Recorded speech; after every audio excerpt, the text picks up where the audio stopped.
নিয়ে নি? না না দি দাও, না দি দাও। তাহলে তুমি একটু সুন্দর করে করতাল বাজিয়ে দাও। তোমার নাম কি বলে দাও সবাইকে। আমার নাম তো ঢঙ্গি বুড়ো হয়েছে আমার এটা পুরো। আচ্ছা ভালো করে একটু করতাল বাজিয়ে দাও। হয়েছে হয়েছে হয়েছে।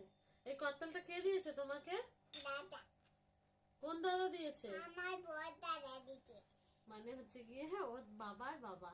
আচ্ছা তা তোমার এই করতালটা আমি নিয়ে নিই। না না দিদি। তাহলে আগে একটা হামি খাও, একটা কিসি করো। আমি কে হই তোমার? মা। মায়ের নাম কি? মায়ের মিঠু মন্ডল। বাবার নাম কি? সুব্রতন্দন। সবাইকে টাটা করে দাও। টাটা। Good night.